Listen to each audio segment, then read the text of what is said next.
Hey everybody, this is Roxie from the WriteNow House, and I am here with a friend of mine, an author, published author, Pastor Lincoln Serwanga.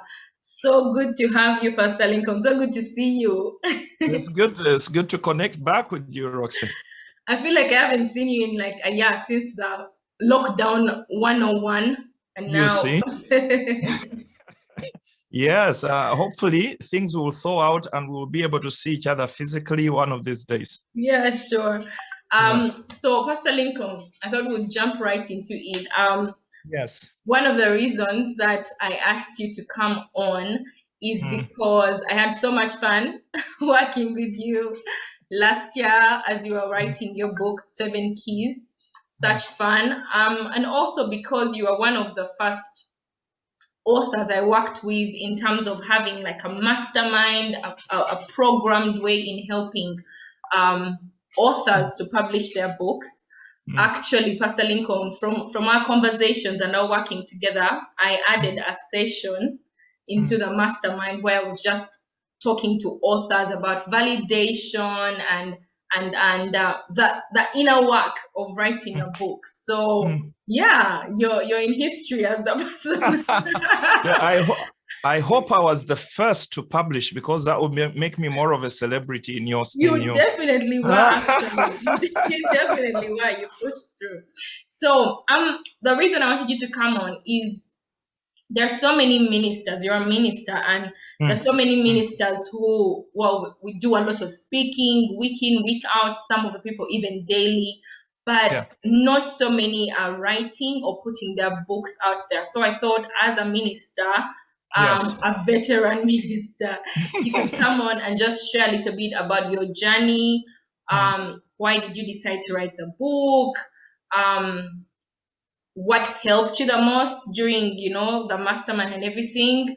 And like, why go ahead and do it? Yeah, I mean, you're already influencing enough. Why go ahead and write? Yeah. Yes. Yes. Well, it's fantastic for me to have the opportunity. The book is right here. I don't know that it's very visible there, the In a title, little bit. because it's completely white, and so it whites out everything. But you see, yes, I have been in ministry for over 30 years. Wow. I will be turning 60 soon.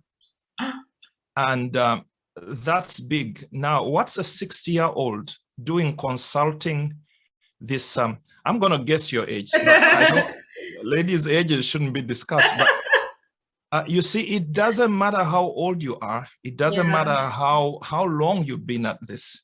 You come to a realization that you're proficient in certain things, but you need help in others. Now, I'm the kind of guy to get up, pick up a subject, and over 30 years of preaching, I can fabricate something. I will say something and sound pretty good. Now, that does not compare to how many efforts, how many false starts actually I had in trying to write, because I found the speaker is completely different from the writer. It's a completely different journey.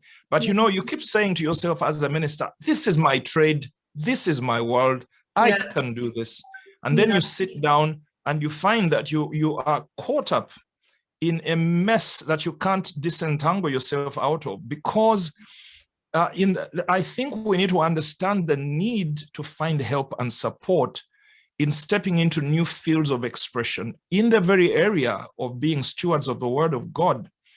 Ministers, pastors, preachers, we open our mouths and we develop the skill of communication orally. But writing is a slightly different twist. Now, some pastors ignore the signals of you can't do this, and they just write anyway. And they end up creating stuff. I can't tell you how many books I have in my shelves given to me by my friends who are pastors. And I'm thinking, what are you saying? Why didn't you look for help? Why didn't you ask somebody to help you?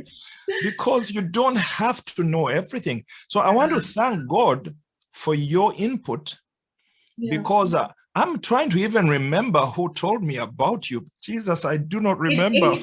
I know that Pastor Hassan is the one who connected us, so I don't know if Yes. Pastor Hassan, I was visiting Chigali and Hassan was on your course. And he said, Pastor, I've had enough, because every time I went to Rwanda, I would say, Pastor, when are you writing? Pastor, when are you writing? When you're speaking, I hear books. Yeah. But you see, when I speak like a book, but when I write like a mess. And so, and so Hassan said, I'm getting you connected to a coach. Yeah. And I'm thinking, oh Lord, who is this? What is it going to be like? But you see, you do need a coach, and thank God for a coach that works, because sometimes you connect with somebody and it doesn't work. The chemistry is wrong, the temperament's wrong, and I really dread meeting dull, boring people. I want a bit of a spark. I want a bit of life, and connecting you was so much fun. Yeah, we had so much fun. And I thought, I can do this because I found somebody who is exuberant and connective and relational, but also knowledgeable and impactful. So I think I've answered all the questions that you asked me at the beginning. And more, all the questions and more. Here it is. And it was to me, and I'm running back to you for my second book, because you see, again, the moment I finished this, my brain switched back to speaking mode. I'm now thinking, what did Roxana say? What did Roxana say? How do I start this? And it's okay to run to you and say, Roxana, say it all again, because I still need to sink in. I know I can write. Once I'm pointed in the right direction, I am away. And so there are things that you shared, Roxana, which it's like, why couldn't I think that out myself? It's so common sense. Yeah. Common sense can be such rare sense. So. and you know, Pastor Lincoln, that thing that you said about, coming back for the second book, I've found that you can actually do the coaching with every book. Like, I mean, I have an editor. I'm an editor, but when I'm working on my book, I have a friend of mine who's an editor, Paul Chisache, who I work with.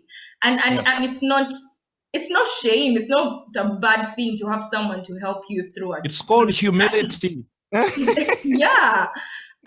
So what would you say was like, I don't know if you remember, I mean, this was a year ago, but what would you say was like maybe that specific thing that helped accelerate you, like maybe a light bulb or something that you had, or like in that moment you're like, okay, I can totally do this, and you accelerated to finish the book?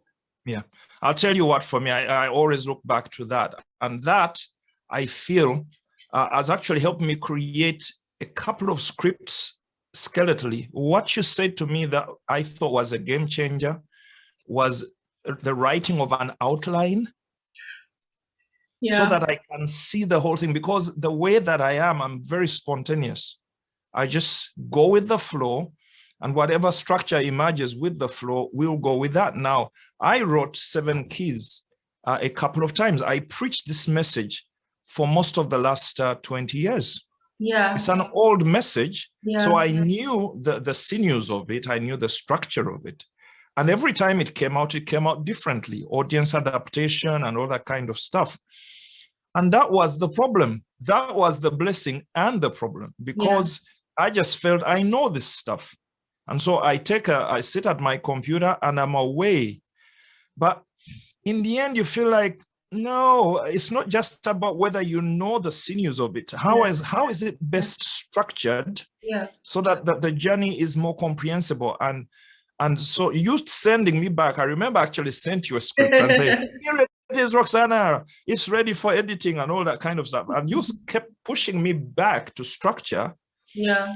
And I sat down one day and said, okay, all right, the content is in there, but how can I make it flow and rhythm through each chapter? And so I created an outline. When I finished the outline, I felt like I'd invented the light bulb. It was like, now I understand my own message even better because I laid it out in a way that you helped me understand and create the same approach for each chapter. And once that outline was in place, I was away. Yeah. I just was away. I just felt I was flying because I didn't need content. I just needed structure. Yeah. And my writer's block was because I was getting tangled up. Yeah. The structuring process, because inspiration comes different when you're speaking from when you're writing. So that was it for me. The outline was a game changer. The content was already on the inside of you. You just needed someone to show you the framework on how to put it out. Yeah. Amazing. So I think that what we're going to do is that we're going to have maybe a link in the comments for where people can maybe find the book. I know that there's a contact person in Uganda as well. Maybe her phone number in there, so that, because I know people are going to be curious, what's this book? This content he's had for 20 years, and at last the book is out, The 7 Keys. It's actually a really, really good book. You have a way of simplifying things. I found that very refreshing. I know the book will be so helpful for anyone who won't get it. So thank you so much, Pastor Lincoln, for making the time.